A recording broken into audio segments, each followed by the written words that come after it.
এক গ্রামে নানা রকমের সবজি বাস করত।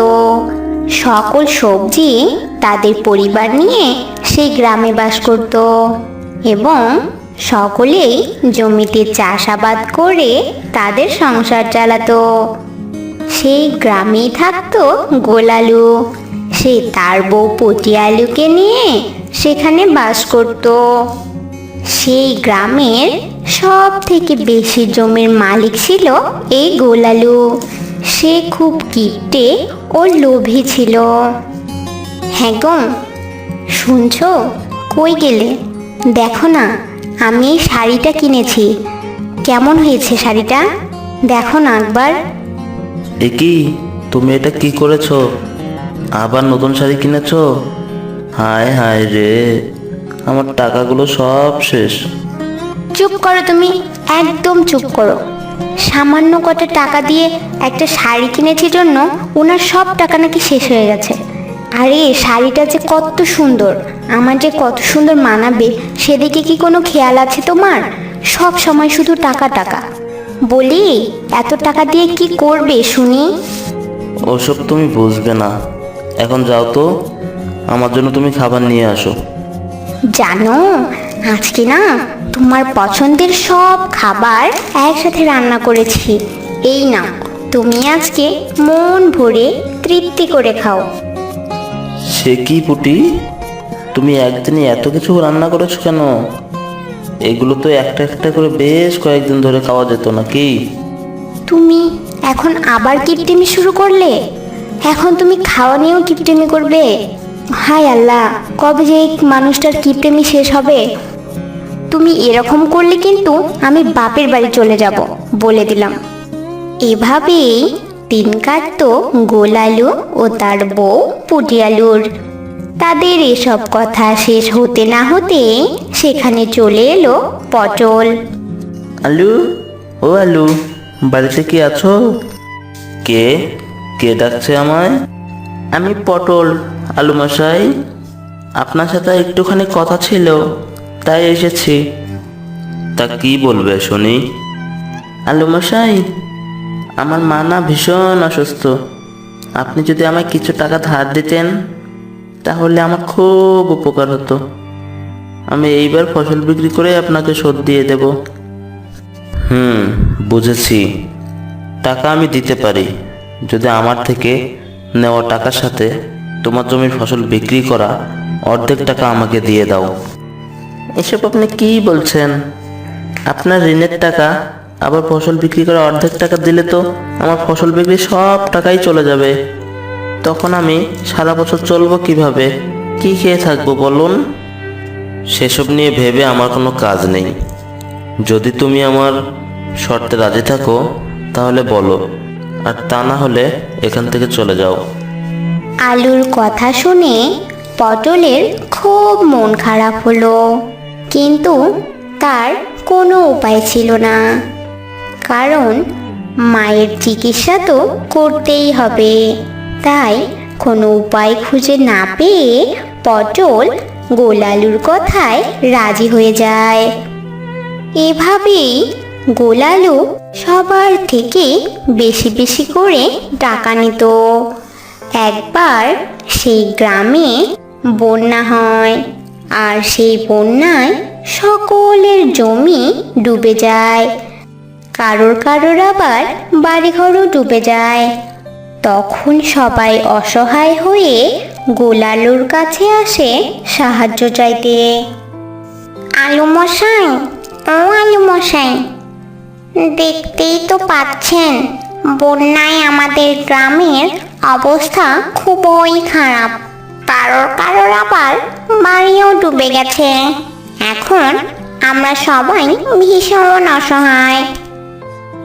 তোমাদের জমি বাড়ি ডুবে গেছে, তোমরা সবাই অসহায়, তাতে আমার কি?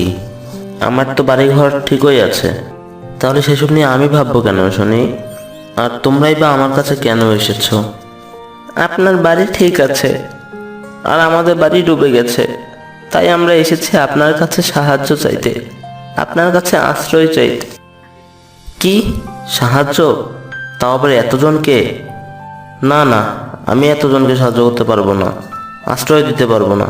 আমার এই ছোট্ট বাড়িতে এতজনের জায়গা হবে না। তোমরা সবাই চলে যাও, আমার এখান থেকে চলে যাও সবাই। আমার কাছে আর এসব বিষয় নিয়ে কখনো আসবে না। আলুর কথা শুনে সবার ভীষণ মন খারাপ হলো। সেখানেই ছিল আলুর বউ পুটি আলু। সে সব কিছু দেখছিল। আলুর এরকম ব্যবহার দেখে পুটি আলু ভীষণ রেগে গেল আর গোল আলুকে বলল, হ্যাঁ গো, তুমি কি গো শুনি? কেউ এত স্বার্থপর হয়? তোমার এত অর্থ সম্পদ সবই তো এই গ্রামবাসীর কাছ থেকে নেয়া। সেই গ্রামবাসীরাই আজকে বিপদে পড়েছে, আর তুমি বলছো কি না তাদেরকে সাহায্য করবে না? সাহায্য তো তোমাকে করতেই হবে, না হলে সবাই কোথায় যাবে? তুমি যদি ওদেরকে এই বাড়িতে আশ্রয় না দাও, খেতে না দাও, তাহলে আমিও আর এই বাড়িতে থাকবো না। পুটি আলুর কথায় গোল আলু সবাইকে আশ্রয় দিতে রাজি হয়ে যায়। সবাই অনেক খুশি হয় এবং গোল আলুর বাড়িতে থাকতে শুরু করে। একদিন গোল আলু সবাইকে বলল, আমি তোমাদেরকে থাকতে দিচ্ছি, খেতে দিচ্ছি, এর বিনিময়ে তোমাদের যার যা জমি আছে সব আমাকে লিখে দেবে। তাহলে তো আমরা সবাই নিঃস্ব হয়ে যাব আলু মশাই। আমরা কিভাবে দিন কাটাবো? কি খেয়ে থাকবো আমরা? তোমরা সবাই জমিগুলো আমাকে দিয়ে দিলে সব জমির মালিক আমি হয়ে যাব। অত জমি তো আর আমার একার পক্ষে চাষ করা সম্ভব হবে না। তোমরা আমার জমিতে কাজ করবে, আমি তোমাদের পারিশ্রমিক দেব, আর তা দিয়েই তোমরা তোমাদের নিজেদের সংসার চালাবে। সেটাই যদি করতে হয় তাহলে পারিশ্রমিক হিসাবে আমাদের সকলের সারা জীবনে থাকা খাওয়ার খরচের দায়িত্ব আপনাকে নিতে হবে। তোমাদের সব জমি যদি আমাকে লিখে দাও তাহলে আমিও তোমাদের শর্তে রাজি। এই কথা শুধু মুখে বললে হবে না, আপনাকেও কাগজ কলমে লিখে দিতে হবে। এরপর আলু রাজি হয়ে যায় এবং শর্ত অনুযায়ী তাদের দিন চলতে লাগলো। সবাই তাদের জমি আলুকে লিখে দিল। তারপর আলুর জমিতে শ্রমিক হিসেবে কাজ করতে লাগলো। সকল জমিতে বেশ ভালোই চাষ হয়েছিল। সব জমির এত ভালো চাষ দেখে আলু তো ভীষণ খুশি হলো। কিন্তু ফসল তোলার আগেই বাজ পড়ে সকল জমি ও ফসল নষ্ট হয়ে গেল। কিন্তু শর্ত অনুযায়ী আলুকে সকলের থাকা খাওয়ার খরচ দিতে হতো। এভাবে বেশ কয়েক মাস কেটে গেল, কিন্তু কোনো বৃষ্টি না হওয়ার ফলে জমিগুলো কিছুতেই ঠিক হচ্ছিল না, ফসলও ফলছিল না। এদিকে সকলের খরচ চালাতে চালাতে আলুও ধীরে ধীরে গ্রামের অন্য সবার মতো গরিব হয়ে গেল। গরিব হওয়ায় সে তার ভুল বুঝতে পারল এবং সকলের কাছে ক্ষমা চেয়ে যার যার জমি তাকে তাকে ফেরত দিয়ে দিল।